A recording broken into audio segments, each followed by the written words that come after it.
Warren Calloway had been staring at the grain merchant's ledger for what felt like an eternity, his jaw tight and his hands clenched beneath the wooden counter, when the orc woman walked into the trading post with a deer slung over her shoulders like it weighed nothing at all. He looked up, grateful for the interruption, and felt his breath catch in his throat. She was tall, easily a head taller than him, with green skin that gleamed like river moss in the afternoon light streaming through the windows. Her tusks curved up from her lower jaw, small and ivory white, and her dark hair was braided back in a thick plait that hung to her waist. She wore leather armor that had seen better days, and her amber eyes swept the room with a hunter's careful assessment before landing on him. "You buy game." Her voice was deep, direct, unadorned by pleasantries. Warren nodded, pushing the ledger aside with relief he hoped she couldn't read on his face. "Yes, good dear. How much you want for it?" She studied him for a long moment, and he wondered what she saw. A man in his late 20s, weathered from frontier life, with brown hair that needed cutting and a scar along his jaw from a bandit's knife 3 years back. A man who ran a trading post on the edge of civilized lands because it was one of the few jobs where you could get by without ever having to read more than numbers. "Fair price," she said finally. "No tricks." He walked around the counter, inspecting the deer. It was a clean kill, arrow through the heart, the meat unspoiled. "3 silver," he offered, her eyes narrowed. "Worth 5. 4, and I'll throw in a whetstone. Your blade looks like it could use one." She considered this, then nodded once and lowered the deer onto his counter with surprising gentleness. Up close, he could smell pine and wood smoke on her, and something else, something wild that made him think of deep forests where humans rarely went. He counted out the silver coins, his hands steady despite the strange flutter in his chest, and added the whetstone. She took them without a word, testing the weight of the coins in her palm, and then she did something unexpected. She smiled. It was brief, barely there, but it transformed her face from stern to striking. "You are honest," she said. "Rare for humans." Before he could respond, she was gone, the door swinging shut behind her. Warren stood there for a moment, staring at the empty doorway, before shaking his head and returning to the hated ledger. The grain merchant would be back tomorrow for payment, and Warren would have to pretend he understood the marks and scribbles that covered the page. He had gotten good at pretending over the years. He could sign his name, recognize numbers, and that was usually enough. When it wasn't, he made excuses, claimed his eyes were tired, said he'd look at it later, and then found someone he trusted to read it for him without revealing why. It was a secret he had carried since childhood, when his father had died and he'd had to work instead of going to the traveling teacher who came through their village once a season. By the time he might have learned, he was too old, too embarrassed, too afraid of being thought stupid. So he had learned to navigate the world through memory, through careful observation, through the kindness of others who never knew they were helping him hide. The orc woman came back 2 days later with a brace of rabbits. This time, Warren was ready with a fair offer, and they concluded their business quickly. She lingered for a moment afterward, her gaze drifting over the shelves stocked with goods from the settled lands to the east. "You live here alone?" she asked. "Above the shop," he confirmed. "You, Forest." 2 hours north. She touched a bolt of blue fabric, her calloused fingers surprisingly gentle. "This is soft. Cotton comes from the southern provinces." He watched her face, saw something wistful cross it. "You want some? I could trade for your next hunt." She pulled her hand back as if burned. "No, orcs do not need soft things." But her voice held a note of regret that made Warren's chest ache. She left quickly after that, and he found himself thinking about her that evening as he sat in his small room above the shop, eating cold stew and watching the sun set through his window. Over the next month, she became a regular visitor. Warren learned her name was Gurtha, that she had been cast out from her clan for reasons she did not share, and that she lived alone in the forest hunting for survival. She learned that he was from a farming family 3 days east, that he had bought the trading post with his inheritance when his mother died, and that he preferred quiet to company most days. What she did not learn was that every time she glanced at the letters and notices pinned to his wall, he felt a cold sweat break out between his shoulder blades. What he did not admit was that the easy confidence she had, the way she moved through the world without fear or shame, made him feel like a fraud. It was late autumn when everything changed.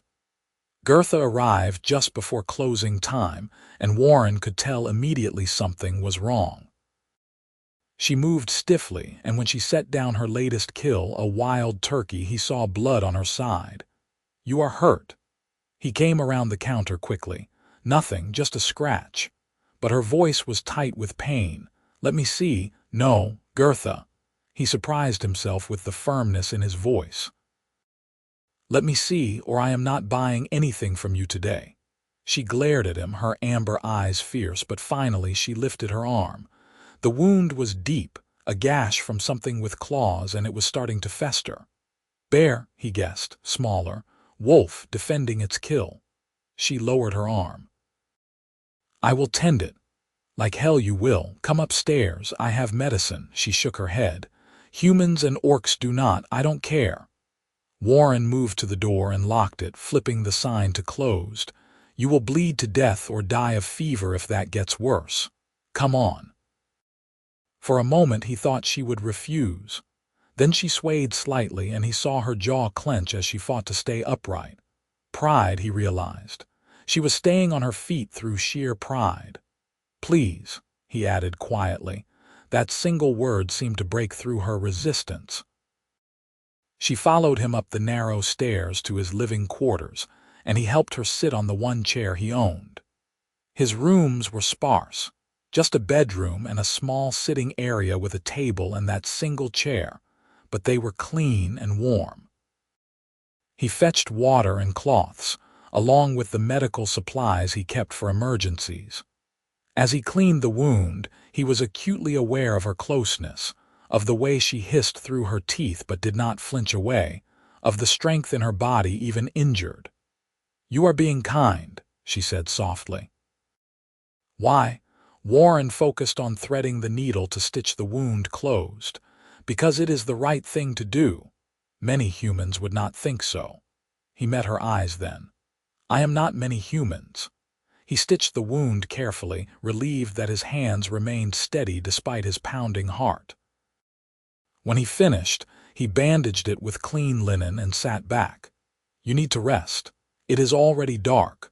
Stay here tonight and you can leave in the morning when you are stronger." "I cannot. You can take my bed. I will sleep out here in the chair." Gurtha looked at him for a long moment, and he saw something shift in her expression. Wariness giving way to something softer, something that made his breath catch. "Thank you," she said finally. "Warren of Calloway," he smiled. "Just Warren is fine." She did not argue further, and he helped her to the bedroom. She sat on the edge of the bed, looking uncertain in a way he had never seen her look before, vulnerable and young despite her warrior's build. "Rest," he said gently. "Call if you need anything." He closed the door between them and returned to the sitting area, where he tried to make himself comfortable in the chair. Sleep did not come easily. He kept listening for sounds from the other room, worried she might worsen, but eventually exhaustion claimed him. He woke to the smell of cooking. Disoriented, he stumbled into the small kitchen area to find Gurtha standing at his stove, frying eggs in his pan. She was moving carefully, favoring her injured side, but her color was better than it had been the night before. "You should be resting," he said. She glanced at him. "You were kind." "I repay kindness. Sit." He sat at the small table, bemused, and watched as she plated the eggs along with some bread she must have found in his cupboard. She sat across from him and they ate in companionable silence. "The wound feels better," she said after a while. "You have steady hands." "My mother was skilled in healing. She taught me." Gurtha nodded slowly. "Mine taught me to hunt before you were cast out." Her hand stilled on her fork. "Yes." Warren waited, but she did not elaborate and he did not push. They finished eating and she helped him clean up despite his protests. As she was preparing to leave, she paused at the door. "I could teach you," she said abruptly. "Teach me what?" "To hunt. You are alone here. If the supply wagons stop coming, you should know how to survive." It was a practical offer, but Warren heard something else beneath it. An excuse to spend more time together. A tentative reaching out. His heart twisted with something warm and terrifying. "I would like that," he said, so began a new pattern. 3 times a week, in the early mornings before he opened the shop, Gurtha would arrive and they would disappear into the forest together. She taught him to read tracks, to move silently through undergrowth, to judge the wind and understand the behavior of prey. He was a clumsy student at first, too loud, too hasty, but she was patient in a way that surprised them both. "You are thinking too much," she said one morning as he stood frozen, trying to remember everything she had told him about approaching deer. "Feel. Listen. Let your body know what to do." "I am not sure my body knows anything except how to count coins and lift crates," he said ruefully. She made a sound that might have been a laugh. "You are stronger than you think, Warren. I have seen you unload supply wagons alone. You have a hunter's patience when you count out fair trades. You only lack practice." Her words warmed him more than they should have. Over the weeks, as autumn deepened into early winter, he found himself living for those morning lessons. Not just for the skills she taught, though those were valuable, but for the time with her. The way she moved through the forest like she was part of it. The rare smiles she gave when he finally did something right. The sound of her voice in the gray dawn light, steady and sure. And slowly, carefully, they began to share more than just hunting techniques. She told him about her clan, about the rigid traditions that had governed every aspect of her life, about the moment she had questioned the chief's decision to raid a human settlement and been branded a traitor for it.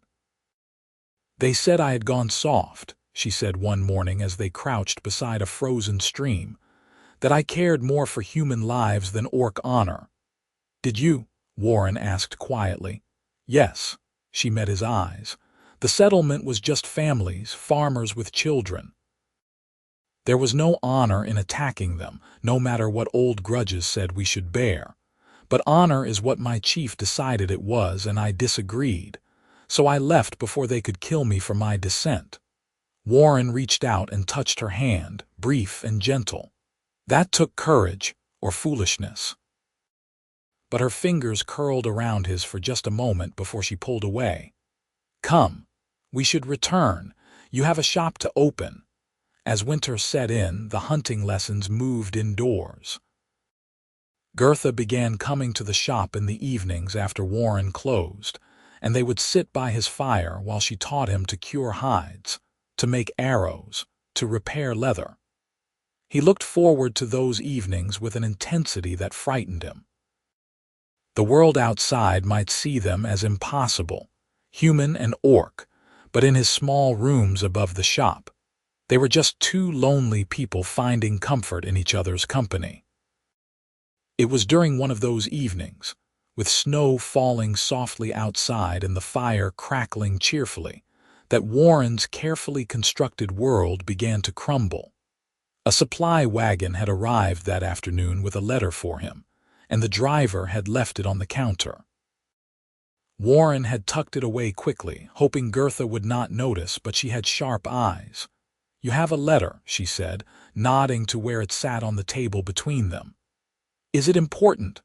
"I am sure it is just business," Warren said, trying to sound casual. "I will deal with it tomorrow." But Gurtha was already reaching for it, curious, and Warren's heart began to pound. She picked it up, studying the seal, and then looked at him with a small frown. "It is from the territorial governor's office. Should you not read it now?" "I will later," he said, his mouth dry. "When my eyes are less tired." She gave him a puzzled look. "The light is good now. I could—" She paused, watching his face, and he saw the moment understanding began to dawn in her eyes. "Warren, can you not read this?" He wanted to lie. He had lied about this his whole adult life.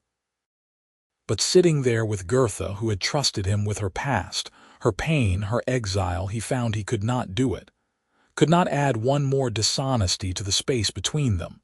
"No," he said quietly. "I cannot." Gurtha set the letter down carefully. "Any of it, numbers, my name. A few words here and there. But proper letters, documents, anything more than a sentence." He shook his head. "I never learned." "Why not?" "My father died when I was young. I had to work. By the time I could have learned, I was too old, too embarrassed. Everyone assumed I could read because I ran a business, and I never corrected them." He forced himself to meet her eyes. "You must think I am stupid." "No." Her voice was firm. "I think you are clever, to build a life, to run a trading post, to survive without this skill. That takes intelligence, Warren, and cunning. But also," she added, and her voice gentled, "it must be very lonely to carry such a secret." His throat tightened. "Yes." Gurtha picked up the letter again, and before he could say anything, she broke the seal and unfolded it. "Then we fix this. I will read it to you. You can read." He could not keep the surprise from his voice. She gave him a look that was almost amused. "My clan may have called themselves warriors, but we were not ignorant. The shaman taught all children to read the old texts. I read 3 languages, Warren. Common tongue, Orcish, and trader's pidgin." She cleared her throat and began to read aloud. "To Warren Calloway, proprietor of the North Ridge Trading Post. You are hereby notified that your license for trade will be subject to renewal at the spring assessment. Please ensure all ledgers and accounts are prepared for review by the governor's appointed inspector." She lowered the letter and looked at him. "This is serious. They will expect you to present written records." Warren felt cold panic wash over him. "I keep track in my head. I know every transaction, every debt owed and paid. But if they want ledgers, written proof, then we will give them that." Gurtha's voice was calm, decided. "I will help you." "Why would you do that?" She was quiet for a long moment, the firelight casting shadows across her face. "Because you helped me when I was wounded, though you did not have to. Because you treat me as a person, not a monster. Because she stopped, seemed to gather herself. "Because you are my friend, Warren, and friends help each other." The word friend should have pleased him. Instead, it made his chest ache with wanting more than he had any right to ask for. That night marked a turning point. Gurtha began coming every evening, and they worked on his ledgers together. She would read aloud the few written records he did have, and he would provide the details from memory, and slowly they reconstructed months of trade into proper accounts. But more than that, Gurtha began to simply read aloud while she worked.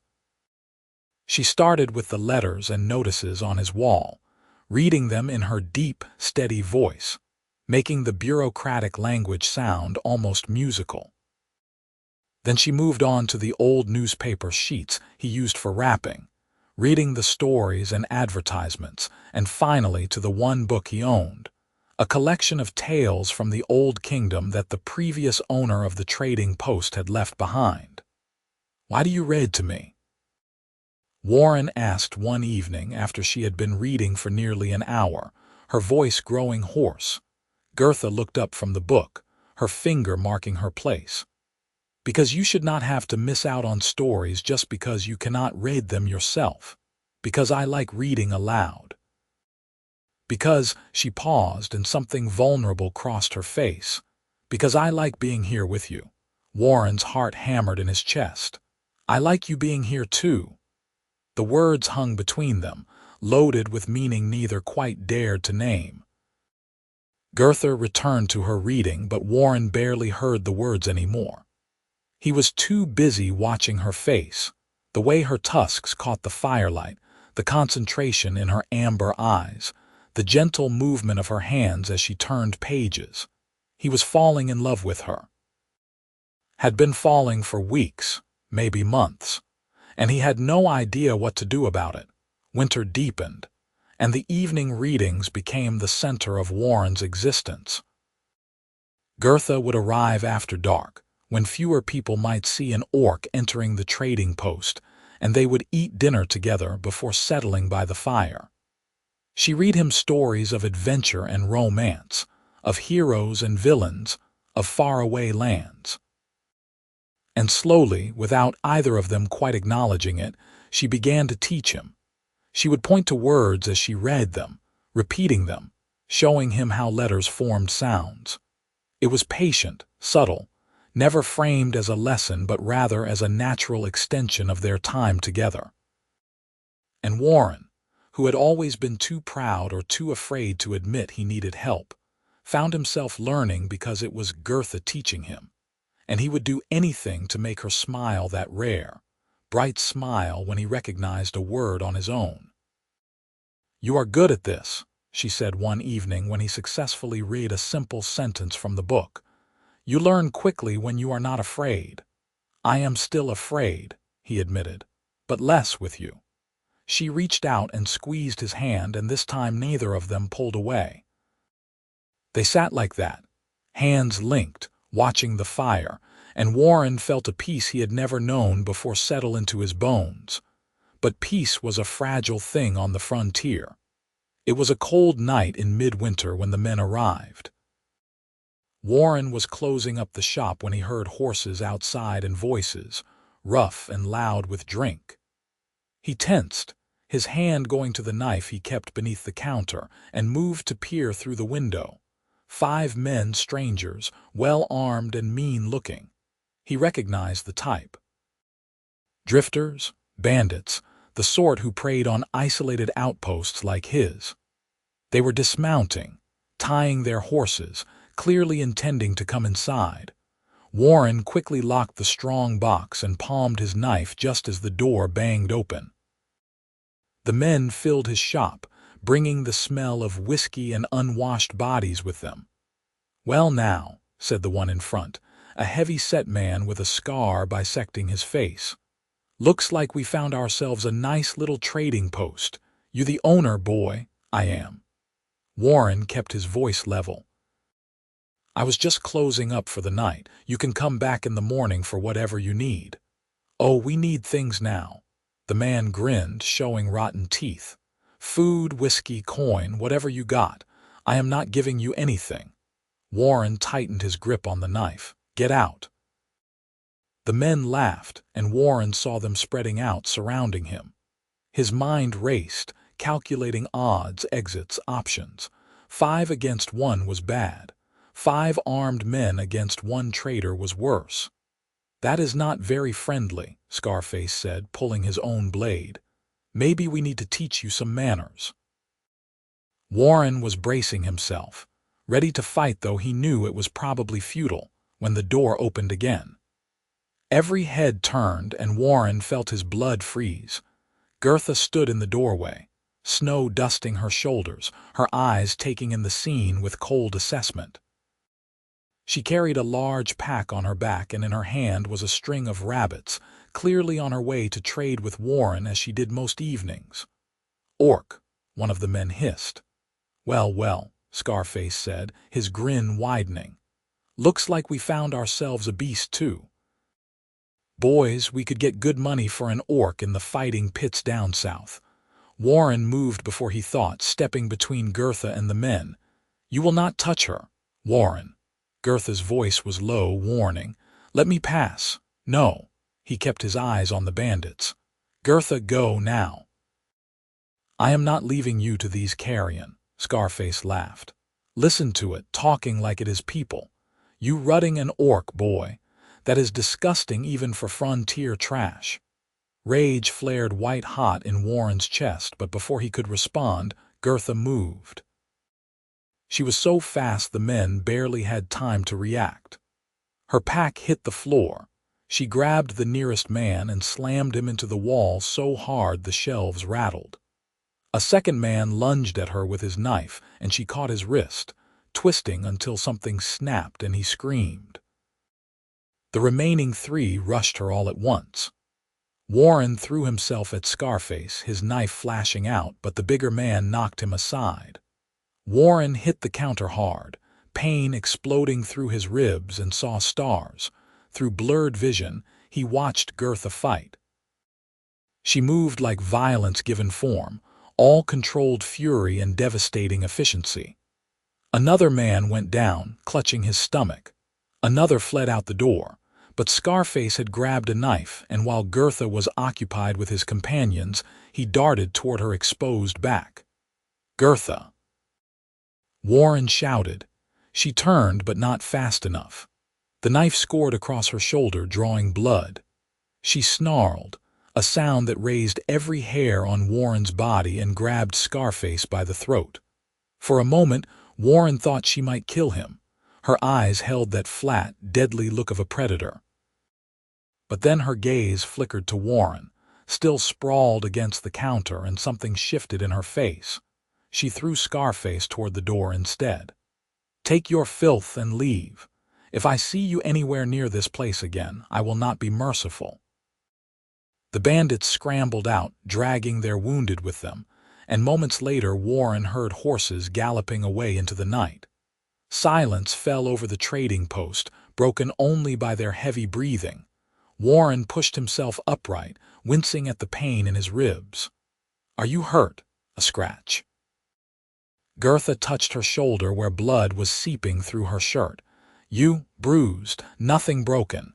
He locked the door and moved toward her. "Gurtha, you could have been killed.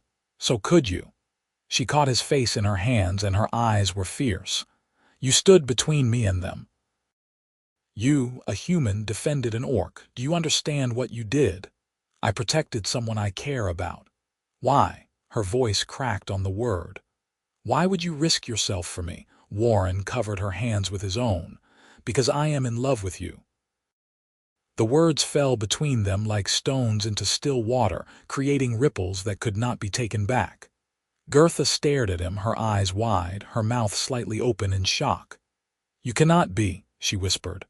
"I am. Warren, I am an orc. You are human. There is no future in this. I know." His throat ached.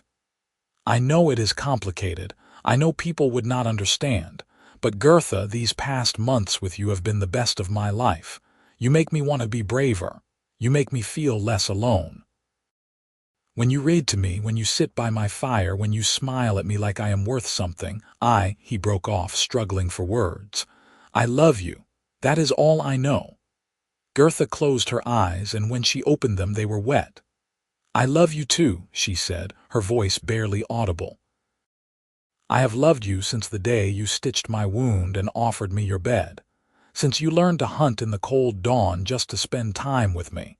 Since you trusted me with your secret even though you were afraid." She stroked his face with her thumbs, careful of her strength. "But what do we do with this love, Warren? Where can it lead us?" "I do not know," he admitted.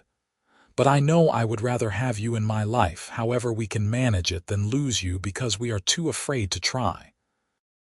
She kissed him then, leaning down to press her mouth to his, and it was gentle and fierce all at once. Her tusks brushed his cheeks, her hands cradled his face like he was precious, and Warren felt like he was falling and flying at the same time. When they pulled apart, they were both breathing hard. "We should tend your wound," Warren said. Gurtha huffed a laugh. "Always practical. One of us has to be. You keep getting injured defending me. Perhaps you should stop finding trouble." They tended each other's wounds, the activity domestic and intimate, and then cleaned up the shop where the fight had scattered goods across the floor. By the time they finished, it was very late, and snow was falling heavily outside. "Stay," Warren said. "The storm is getting worse." "Stay the night." Gurtha looked at the window, the darkness beyond, and nodded. They climbed the stairs to his rooms, and this time there was no pretense about separate sleeping arrangements. They lay in Warren's narrow bed together, Gurtha's back against his chest, his arm careful over her bandaged shoulder, and held each other as the storm raged outside. "What happens now?" Gurtha asked into the darkness. "Now we figure it out, together." Warren pressed his face against her neck. "One day at a time." She laced her fingers through his. "Together," she agreed. They fell asleep like that, and Warren dreamed of green eyes and gentle hands and a voice reading stories by firelight. The winter passed in a blur of stolen happiness. Gurtha stayed more often than she left, though she remained cautious about being seen around the trading post too much during the day. Warren's neighbors were few and far between, but even on the frontier, an orc woman living with a human man would cause talk, and talk could lead to trouble. But in the evenings, when the shop was closed and the world narrowed to just the two of them, they were happy. Gurtha continued to read to Warren, working through the old book of tales and then starting on a new one they purchased from a traveling merchant. And Warren, slowly but steadily, learned. He would never be a fluent reader, would always struggle with complicated words and dense text, but he could manage simple sentences now, could read signs and basic letters, could look at the words Gurtha pointed out and sound them through. "I am proud of you," she told him one evening as he successfully read a full paragraph from the book without help. Warren felt warmth bloom in his chest. "I am just reading. You are the one who hunts and fights and keeps us fed half the winter. Reading is its own kind of strength." She took the book from him and set it aside, pulling him close. "You let yourself be vulnerable with me. You let yourself learn without shame. That takes courage, Warren. Never forget that."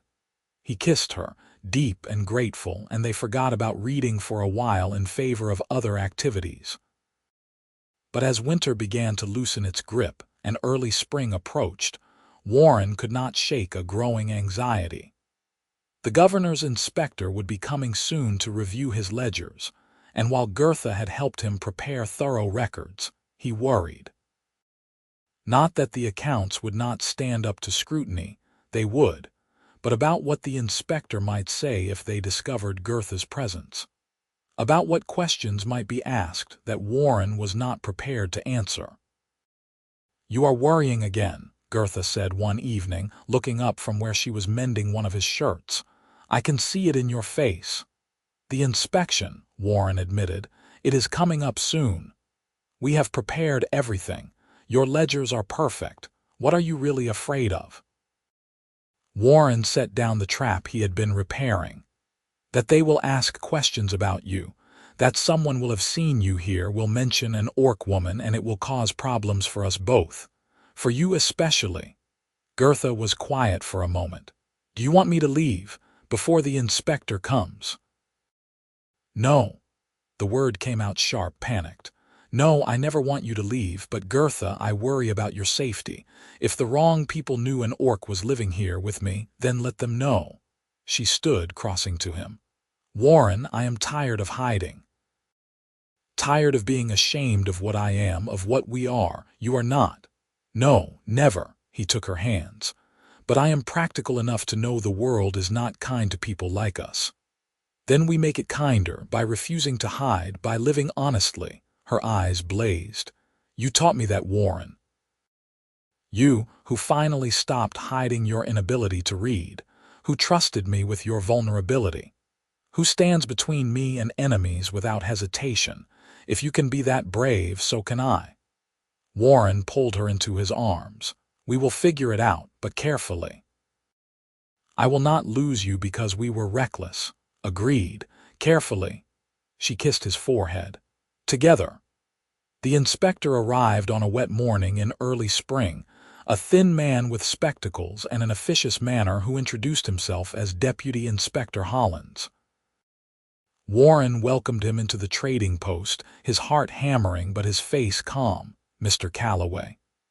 Hollins set his leather case on the counter. I am here to review your accounts for license renewal. Do you have your ledgers prepared? Yes, sir. Everything is in order. Warren produced the ledgers he and Gurtha had painstakingly assembled. All transactions recorded for the past year, with inventory and accounts receivable noted. Hollins took the ledgers and began to examine them, his eyes sharp behind his spectacles. Warren stood quietly, trying not to fidget, while the inspector turned pages and occasionally made small humming sounds. "These are very thorough," Hollins said after a while. "Excellent penmanship, too. Not what I usually see from frontier traders." Warren's mind raced. The handwriting was Gurtha's, neat and precise because she had learned to write formal Orcish script before common tongue. "I take pride in good record-keeping. Commendable." Hollins made a note in his own book. "I see you do regular trade with local hunters, native peoples. Some. Also trappers from the settlements east of here, anyone willing to travel this far. And you have had no problems, no conflicts with Orc clans. I know there have been scattered reports of Orc activity in this region." Warren forced himself to stay calm. "No problems. I have found that treating everyone fairly, regardless of what they are, prevents most conflicts." Hollins looked at him over his spectacles. "A progressive attitude, not everyone would agree. Perhaps not, but it serves me well." The inspector returned to the ledgers, and Warren felt sweat forming at the base of his spine. If Hollins asked to interview local people, if anyone mentioned Gurtha, if he decided to stay the night and discovered her presence, "Everything appears to be in order, Mr. Calloway." Hollins closed the last ledger with a snap. "Your license will be renewed for another year. Congratulations." Relief flooded through Warren. "Thank you, sir. The governor appreciates traders who bring civilization to the frontier." Hollins packed his case. "Keep up the good work, and we will have no issues at next year's inspection." Warren saw him to the door and watched him ride away, his shoulders slowly unknotting. He had done it. They had done it. The trading post was secure for another year. He heard soft footsteps on the stairs and turned to find Gurtha descending from where she had hidden during the inspection. She had been reading in the bedroom, staying silent and out of sight, and Warren felt a pang of guilt at having asked her to hide. "It went well?" she asked. "Yes." "License renewed." He crossed to her, pulling her into an embrace. "I hated asking you to hide. I know, but it was practical, necessary." She pulled back to look at him. "We will not have to hide forever, Warren. The world is changing, slowly, but it is changing. I hope you are right." She kissed him softly. "Come. I found a passage in the book I want to read to you." They climbed back upstairs, settling into their usual spots by the fire, and Gurtha opened the book to where she had marked a page. Her voice filled the room, steady and warm, reading a tale of star-crossed lovers who defied kingdoms to be together. Warren listened, watching her face in the firelight, and thought that maybe, just maybe, they could make this work. Spring unfolded across the frontier, bringing green to the forests and travelers back to the roads. Business picked up at the trading post, and Warren found himself busier than he had been all winter. But no matter how tired he was, he always looked forward to the evenings when Gurtha would arrive, often with fresh game or wild plants she had foraged, and they would share dinner and stories. She had started a new project, deciding that if Warren could learn to read, she could teach him properly rather than just through exposure. She created simple lessons, writing out words on scraps of paper, making him practice his letters, praising his progress with a warmth that made his heart swell. "You will be writing your own ledgers by autumn," she predicted one evening as he successfully copied a full sentence. "I doubt that.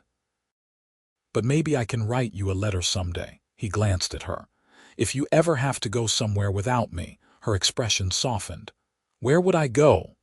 My clan cast me out. I have no home except this one with you. Then I will write you love letters instead, even though you are right here." She laughed, the sound rich and warm. "That seems impractical, maybe, but romantic." "Yes," she agreed, her eyes tender. "Romantic." They were interrupted by a knock at the door downstairs. Warren frowned. It was late for visitors, well past when he would normally be closed. He exchanged a glance with Gurtha, who immediately stood and moved to where her weapons were stashed. "Probably just a late traveler," Warren said, though tension coiled in his gut. He descended the stairs, Gurtha following silently, and opened the door to find a young orc male standing in the rain. He was smaller than Gurtha, barely past adolescence, and his eyes were wide with fear. "Please," he said in accented common tongue. "I need help. They are hunting me." Warren glanced past him into the darkness but saw no one. "Who is hunting you?" "Humans from the settlement. They say I stole from them. I did not, but they will not listen, and they have dogs, and I am alone." The boy's voice cracked. Gurtha pushed past Warren. "Get inside, quickly." The boy scrambled in, and Warren shut and locked the door. Up close, he could see the orc was injured, a gash on his leg that was bleeding freely. "What is your name?" Gurtha asked in Orcish, and the boy answered in the same language. They conversed rapidly while Warren grabbed medical supplies. "His name is Ragnar," Gurtha translated. "He is from a clan further north. He came south looking for work, anything to survive. Someone in the settlement accused him of stealing a chicken. He swears he did not do it, but a mob formed and he ran." Warren knelt to examine the leg wound. "Dog bite." Ragnar nodded miserably. "We need to clean this and bandage it. Then he needs to hide. If that mob is still looking, they might come here." Warren looked at Gurtha. "Can you explain to him that he is safe, that we will help?" Gurtha spoke in Orcish, and Ragnar looked at Warren with something like wonder. "You help orcs. You are human." "Not all humans are bad," Warren said, even though Ragnar probably could not understand. "And not all orcs are monsters. People are just people."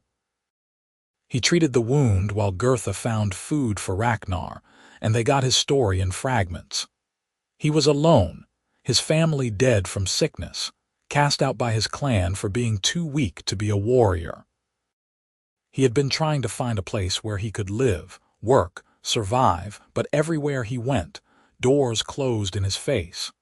Until he had grown desperate enough to approach a human settlement, and even that had ended in accusation and violence. "You can stay here tonight," Warren said. "In the morning we will figure out what to do, but you are safe now, I promise." Ragnar's eyes filled with tears. "Why? Why help me?" Gurtha crouched beside him, speaking in Orcish, and Warren saw her gesture to him, saw something pass between the two orcs. Finally, Ragnar nodded, his expression filled with fragile hope. "What did you tell him?" Warren asked after they had settled Ragnar in the back room with blankets and a pillow. "The truth. That you are a good man. That you love an orc woman and treat her as an equal. That if anyone can help him, it is you." She took his hand. "I told him he is not alone anymore." Warren squeezed her fingers. "We need to be careful. If that mob finds him here, then we deal with it, together." Her jaw was set. "I will not turn away a frightened boy, Warren. Not when I remember being cast out myself, with nowhere to go and no one to help me." "I know, I would not ask you to." He pulled her close. "We will figure it out, we always do." The mob never came.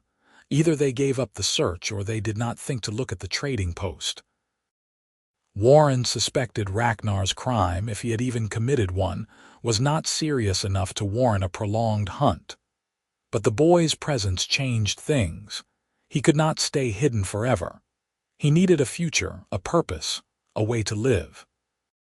And watching Gurtha interact with him, switching between common tongue and Orcish, patient with his fear and his youth, Warren began to form an idea. What if he worked here?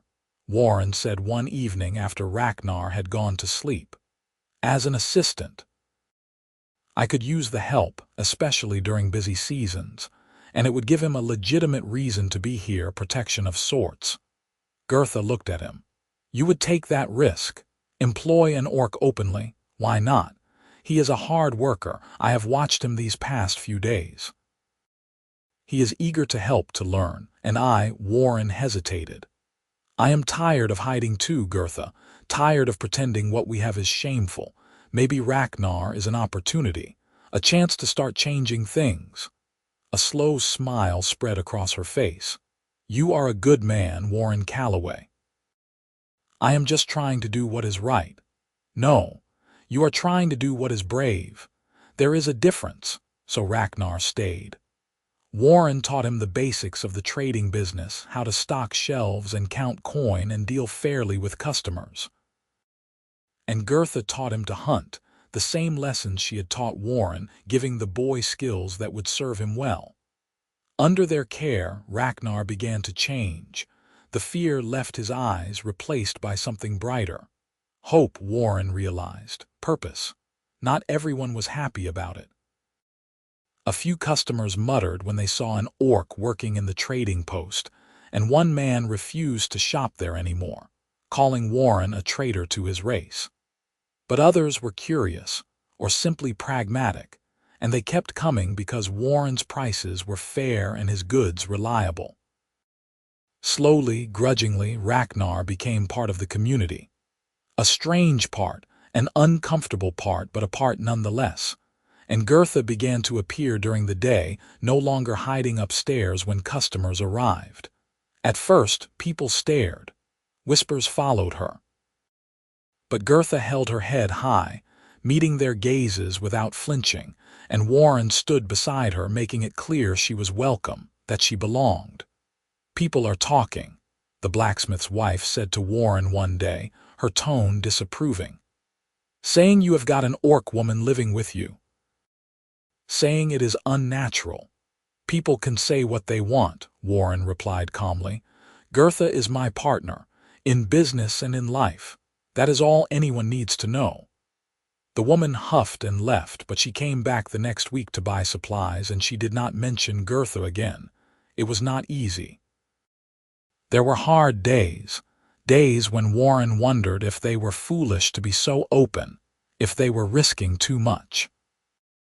But then he would see Ragnar laughing at something Gurtha said, or feel Gurtha's hand in his as they walked through the forest, or wake up with her beside him, and he knew it was worth it. One evening in late spring, after they had closed the shop and Ragnar had gone to visit a trapper who was teaching him to work with furs, Warren and Gurtha sat on the porch watching the sunset. The sky was painted in shades of orange and pink, and the air smelled of growing things. I have been thinking, Gurtha said, about what comes next. Warren looked at her. What do you mean, for us? You and me? She turned to face him, her expression serious. Warren, I love this life we have built. I love working with you, learning with you, being with you. But I wonder sometimes if it is enough, if we should want more. His heart began to pound. What more do you want? I want, she paused, seeming to gather her courage. I want to make it official. I want to bind my life to yours in a way that everyone can see. I want, she took a breath. I want to marry you, Warren, if you will have me. Warren felt like he had been struck by lightning. You want to marry me? Yes. Her voice was steady, but her eyes were uncertain. I know it will be complicated. I know human and orc marriages are not recognized by most authorities. But in our hearts, in our lives, we could commit to each other. We could have a ceremony, even if it is just us and Ragnar. We could, he kissed her, cutting off her nervous words, pouring everything he felt into that kiss. When they broke apart, they were both breathing hard. Yes, he said. Yes, I will marry you. I would be honored to marry you, Gurtha. Her eyes shone with tears. Truly, truly. You are the best thing that ever happened to me. I want to spend every day of my life with you. I want to build a future together. I want, his voice cracked. I want everything with you. She pulled him into her arms, holding him tight, and Warren felt her tears on his neck. They sat like that as the sun set, two people from different worlds who had found each other against all odds and decided to fight for their happiness. Planning a wedding when you were a human and an orc in a world that did not approve of such unions was challenging. There was no priest who would perform the ceremony, no official who would recognize the marriage. But Warren and Gurtha did not need official recognition. They needed only each other and the commitment they were making. Ragnar was thrilled when they told him, his young face splitting into a wide grin. "I will help," he insisted. "Whatever you need." They decided to have the ceremony in the forest clearing where Gurtha had first taught Warren to hunt. It felt right, that place where they had spent so many mornings together, where Warren had learned to see the world through her eyes. Ragnar helped them prepare. He gathered wildflowers and wove them into garlands. He hunted a deer for the celebration feast. He even carved a small token for each of them, simple wooden circles that could be worn on cords around their necks, symbols of their binding. The night before the ceremony, Warren could not sleep. He lay in bed with Gurtha beside him, his mind racing with 1,000 thoughts. "Are you afraid?" Gurtha asked softly, and he realized she was awake too. "No, nervous maybe, but not afraid." He rolled to face her. "Are you?" "No, I have never been more certain of anything." She touched his face. "You gave me a home when I had none. You gave me purpose, friendship, love. How could I be afraid of binding my life to yours?" "I did not give you anything you did not earn yourself," Warren said. "You are strong, Gurtha, brave. You would have been fine without me. Perhaps. But I would not have been happy. You gave me happiness, Warren. That is worth more than strength or bravery." They held each other in the darkness, and Warren felt a peace settle over him. Tomorrow they would marry. Tomorrow they would stand together and make promises that the world might not honor, but that they would keep for the rest of their lives. Morning came clear and bright. They dressed in their best clothes, Warren in a clean shirt he saved for special occasions, Gurtha in a tunic of deep blue that made her green skin look luminous. Ragnar waited for them in the clearing, and Warren was surprised to see he was not alone. The old trapper who had been teaching Ragnar was there, along with the blacksmith from the nearest settlement, and a handful of other people Warren recognized from his trading post. His customers, his neighbors, people who had seen him and Gurtha together and decided, against all social pressure, that what they were doing was not wrong. "We wanted to witness," the blacksmith said gruffly, "if you do not mind." Warren felt his throat tighten. "We do not mind, thank you." "Thank you all for coming." They gathered in a circle in the clearing, and Warren and Gurtha stood in the center, facing each other. There was no priest to lead them, so they spoke their own vows, simple and from the heart. "I, Warren Calloway, take you, Gurtha, as my wife," Warren said, his voice strong despite the emotion churning in his chest. "I promise to stand beside you through whatever comes, to honor you, to respect you, to love you for all my days. You are my partner, my teacher, my dearest friend. My heart is yours today and always." Gurtha's eyes were wet, but her voice was steady. "I, Gurtha, take you, Warren Calloway, as my husband. I promise to protect you, to support you, to share my life with you fully. You showed me that love is not bound by race or tradition. You taught me to be brave in the face of a world that does not understand. My strength is yours, my loyalty is yours, my heart is yours for all time." Ragnar stepped forward with the wooden tokens, and Warren and Gurtha exchanged them, placing the cords around each other's necks. Then, in front of all the witnesses, Warren pulled Gurtha close and kissed her, sealing their vows. The small crowd cheered, and Ragnar whooped with joy. They feasted in the clearing on the deer Ragnar had hunted, on bread and cheese and early berries, and Warren looked around at the unlikely gathering and felt his heart swell. This was his family now. Not the one he had been born to, but the one he had chosen. Gurtha, his wife. Ragnar, the boy they had given a home. These neighbors who had come to support them despite social pressure. This patchwork, unconventional, beautiful family. As the sun began to set, the guests departed, offering congratulations and well wishes.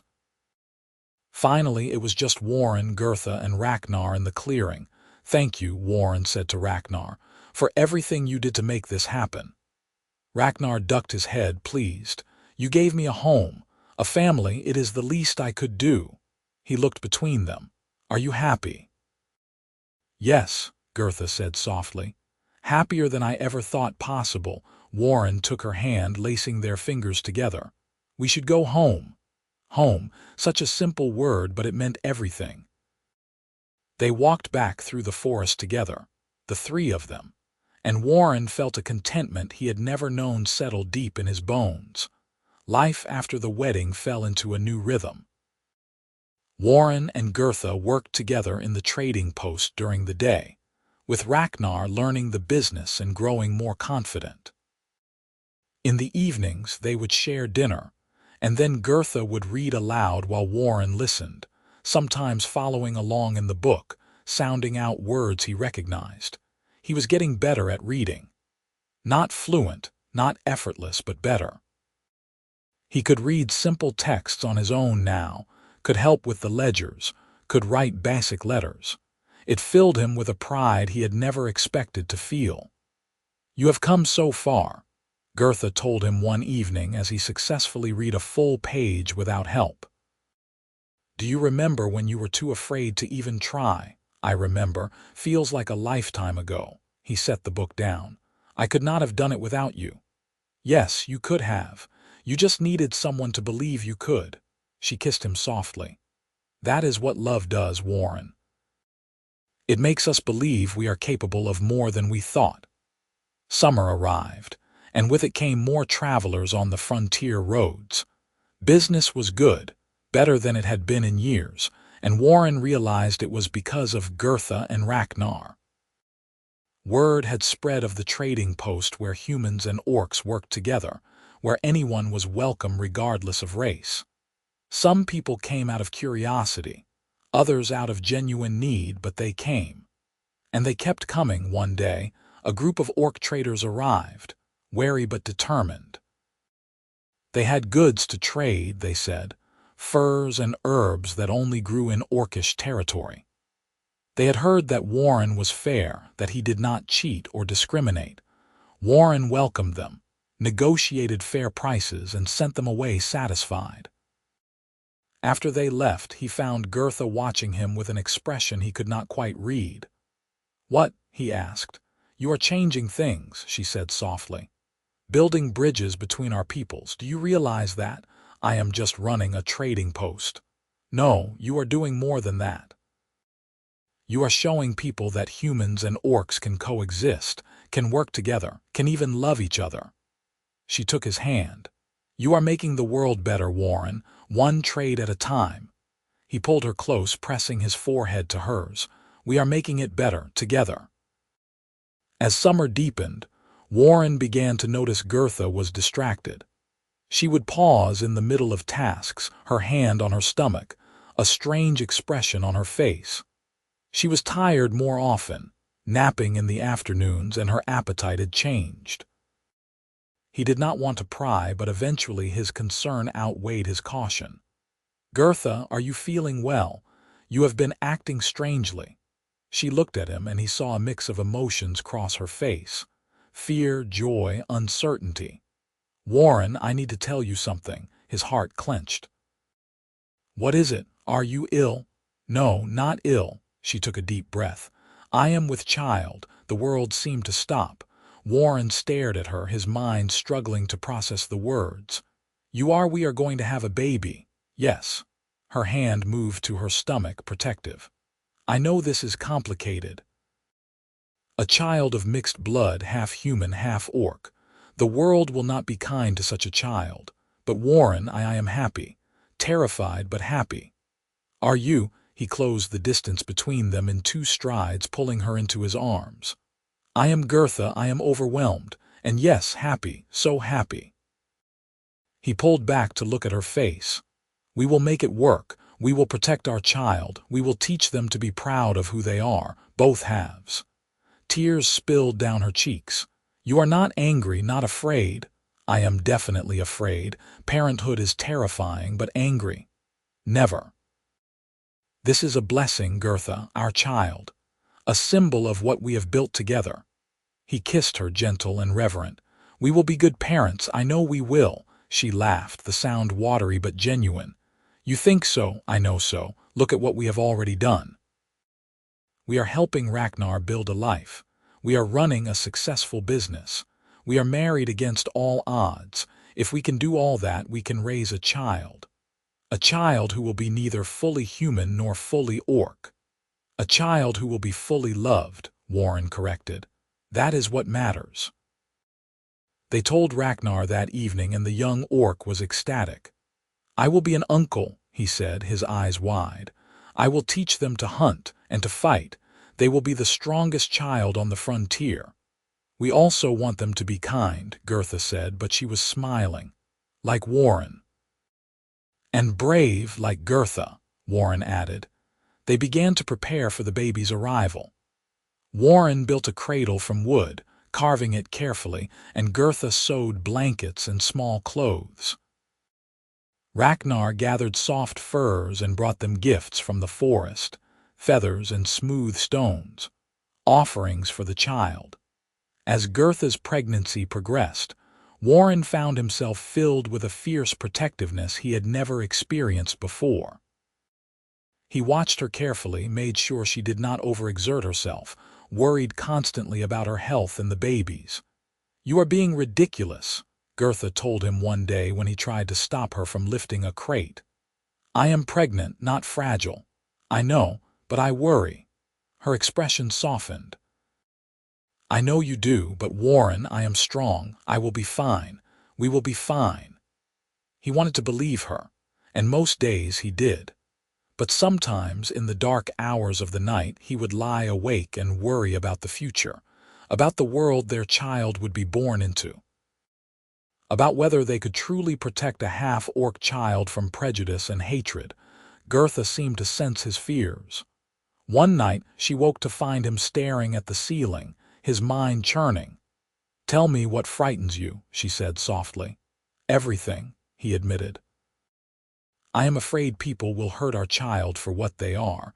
I am afraid we are being selfish, bringing a child into a world that will not accept them. I'm afraid I will not be a good father. Warren. She took his hand and placed it on her swollen stomach. Feel that. He felt a flutter beneath his palm, the baby moving, and his breath caught. That is our child, Gurtha continued. Alive, growing, real. And yes, the world will be difficult for them, but they will have us. They will have Ragnar. They will have the community we are building here, people who judge by actions rather than blood. And most importantly, they will have love. So much love, Warren. Is that not worth fighting for? He felt tears on his cheeks. Yes, yes, it is. Then stop being afraid. Or at least be afraid with me so we can be brave together. He pulled her close, careful of her belly, and held her while the baby moved between them. Together, he whispered. Always together. Autumn arrived, painting the forest in shades of gold and red, and Gurtha's time grew near. Warren was a nervous wreck, snapping at customers, unable to focus on work. Ragnar took over most of the shop duties, patient with Warren's distraction. The baby will come when they are ready, Ragnar said. Worrying will not speed it along. I know, but I cannot help it. The baby came on a crisp October evening as the sun was setting and the first stars were appearing. Gurtha's labor was long and difficult, and Warren stayed by her side the entire time, holding her hand, offering water, feeling utterly helpless. But finally, after hours that felt like days, a baby's cry filled the air. The midwife, A kind woman from the nearest settlement who had agreed to help despite the unusual circumstances held up a tiny, squirming infant. "A son," she said, smiling. "Healthy and strong." Warren looked at his child and felt his heart crack open. The baby had green-tinged skin, lighter than Gurtha's but clearly orcish. His ears were slightly pointed, and when he opened his mouth to cry, Warren could see the tiniest buds of tusks beginning to form. But his eyes, when they fluttered open briefly, were brown like Warren's. "He is perfect," Warren breathed. Gurtha, exhausted but beaming, reached for the baby. The midwife placed him in her arms, and Gurtha looked down at their son with an expression of such pure love that Warren had to look away, overwhelmed. "Hello, little one," Gurtha murmured. "Welcome to the world." Warren sat on the edge of the bed, his arm around Gurtha, and they gazed at their son together. "What should we name him?" he asked. "In Orcish tradition, we name children after qualities we hope they will possess." Gurtha touched the baby's tiny hand. "I was thinking Torak. It means bridge. He will be a bridge between our two peoples." "Torak Calloway," Warren said, testing the name. "I like it, but will he not have an Orcish name too?" "He will have both. Torak of Clan Calloway. And when he is older, if he wishes, he can choose a traditional Orc clan name. But for now, he is ours. Our bridge, our hope." The baby Torak made a small sound and seemed to settle, content, in his mother's arms. Warren felt tears sliding down his face again, but he did not care. He had never been happier in his life. The midwife finished cleaning up and gave them instructions for caring for the newborn before taking her leave. Ragnar peeked his head in cautiously. "May I see him?" the young orc asked. "Of course." Gurtha shifted so Ragnar could see the baby. "Meet your nephew Ragnar, Torak Calloway." Ragnar stared at the baby with wonder. "He is so small, so perfect." He looked at Gurtha and Warren. "You did this. You created something new, something that should not exist but does." "He is not a should not," Warren said firmly. "He is and is. And he is exactly what the world needs." They spent that first night as a family of 4, taking turns holding Torak, marveling at his tiny fingers and the soft down of dark hair on his head. Warren read aloud from the storybook while Gurtha nursed the baby, and Ragnar dozed in the chair, unwilling to leave. In the days that followed, word spread about the baby. Some people came to see out of curiosity, others out of genuine care. The blacksmith brought a tiny iron rattle. The trapper brought soft rabbit furs. Even some of the orc traders who had been coming to the post stopped by with gifts, herbs and talismans for the child's protection. Not everyone was kind. There were mutterings in the settlements, ugly words about abominations and unnatural unions. But Warren and Gurtha faced it together, holding their heads high, refusing to be ashamed of their son. "Let them talk," Gurtha said. "Our son will be raised knowing he is loved. That is all that matters." As the months passed, Torak grew. He was a happy baby, quick to smile, curious about everything. He had his mother's strength and his father's stubborn determination. And he was undeniably beautiful, a perfect blend of human and orc, belonging fully to neither world but creating a space uniquely his own. Warren continued to improve his reading, wanting to be able to read to his son himself. Gurtha still read aloud most evenings, her voice a constant comfort in their home, but Warren practiced daily, determined to master this skill that had eluded him for so long.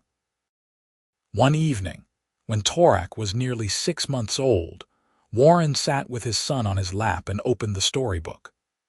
Gurtha and Ragnar watched from across the room as Warren began to read, slowly but clearly, the familiar tale of 2 kingdoms that learned to make peace. Torak gurgled and reached for the pages, and Warren felt his heart swell with pride. Not just pride in his son, but pride in himself. He was reading, actually reading. He might stumble over complicated words, might never be as fluent as Gurtha, but he could share stories with his child. That was enough. You did it, Gurtha said softly when he finished. You learned. You taught me, Warren corrected. All those nights of reading aloud, all that patience, I learned because of you. We taught each other, she said. I taught you to read, you taught me to hope. To believe that love can cross any divide. Ragnar stood, stretching. I am going to check the shop before bed, make sure everything is locked up. After he left, Warren and Gurtha sat together with Torak between them, the fire crackling softly. Outside, snow was beginning to fall, the first of the season. Do you ever regret it? Warren asked. Staying here, binding yourself to me. Gurtha looked at him, her amber eyes warm. Never, not for a single moment. This life, this family, this love. It is everything I never knew I needed. I feel the same way. He kissed her temple. You came into my trading post with a deer on your shoulders and you changed my entire world. You let me. That is what made the difference. You saw an orc and chose to see a person. That is a rare gift, Warren. It should not be rare.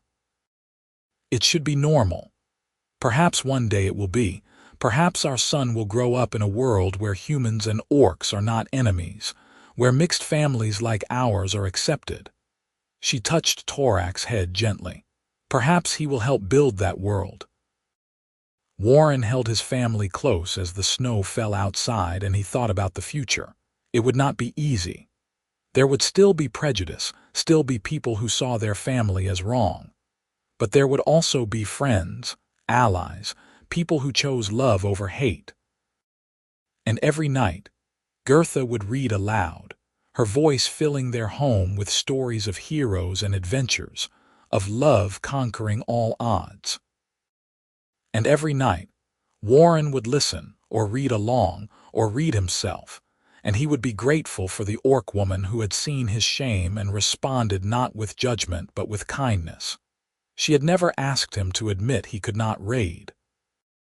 She had just started reading aloud, filling the silence with stories, teaching him without making him feel small. And in doing so, she had given him not just literacy, but confidence. Not just knowledge, but love. Years passed, and the trading post prospered. Torak grew into a bright, energetic child who could switch between common tongue and orcish with ease. Ragnar became Warren's full partner in the business, and eventually found a mate of his own, another exiled orc who had heard about the safe haven they had created. More mixed families began to appear on the frontier, drawn by the example Warren and Gurtha had set. Slowly, painfully slowly, attitudes began to shift. It would take generations, Warren knew, but change was happening. On their 10th wedding anniversary, Warren took Gurtha back to the forest clearing where they had married.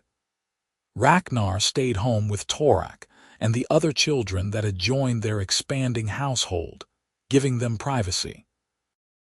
They sat in the clearing as twilight fell and Warren pulled out a letter he had written.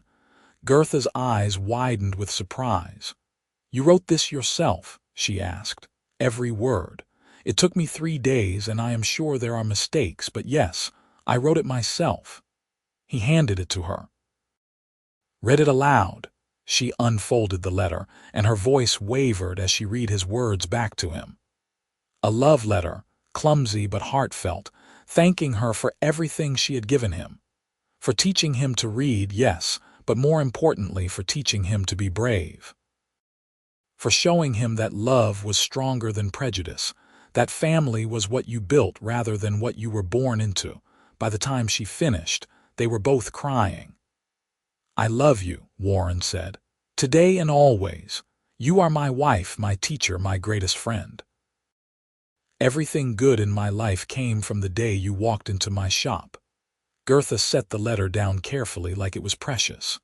And you are my home, my heart, the man who saw past what I was to who I could be. I love you, Warren Calloway. Forever. They held each other as the stars came out. two people from different worlds who had built something beautiful together. And later, when they returned home, they found Torak had convinced Ragnar to let him stay up late, and the whole household was waiting with a cake to celebrate. Warren looked around at the faces he loved: Gurtha, Torak, Ragnar, and his mate, the other children they had taken in, and felt complete.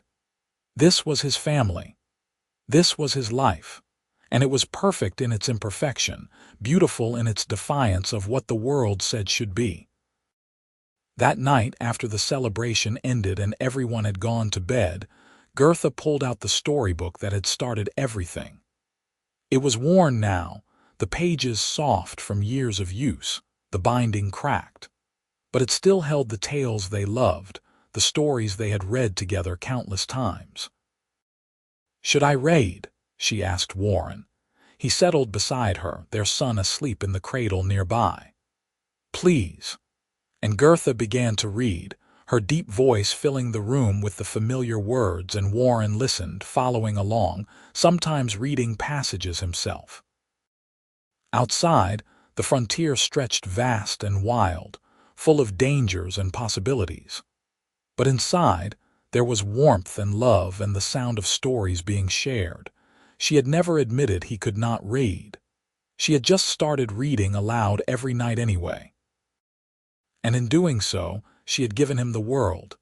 The years continued to unfold like pages in a book, each one adding to their story. Torak grew tall and strong, proud of both his human and orc heritage. He learned to read from both his parents, to hunt from his mother and uncle, to trade fairly from his father. And when he was old enough, he began to travel, visiting both human settlements and orc clans, using his unique position to build bridges just as his name suggested. Warren's hair went gray at the temples, and Gurtha's tusks grew longer, but their love never diminished. Every evening, without fail, they would sit together and read. Sometimes Gurtha read to Warren. Sometimes Warren read to Gurtha. Often they read together, their voices blending as they shared the stories that had become the foundation of their life together. The trading post became famous throughout the region as a place where all were welcome. Humans, orcs, and the growing number of mixed families found safe harbor there. And always, Warren and Gurtha led by example, showing that love could indeed conquer prejudice, that families could be built across any divide. On quiet nights when the work was done and the world was still, Warren would sometimes think back to that first evening when Gurtha had picked up the letter he could not read and simply read it aloud without judgment or shame. That single act of kindness had changed everything. It had opened a door he had thought closed forever, had shown him that vulnerability could be met with compassion rather than contempt. And so they lived, writing their own story together, one day at a time. A human man and an orc woman, defying expectations, building a family, creating a legacy of love that would ripple out through generations. It was a story worth reading, worth living, worth fighting for. And every night, as long as they both lived, one of them would read aloud while the other listened. And their love would fill the space between the words, eternal and unbreakable as the bond they had forged. This was their happily ever after, hard-won and precious, and it was more beautiful than any tale ever written.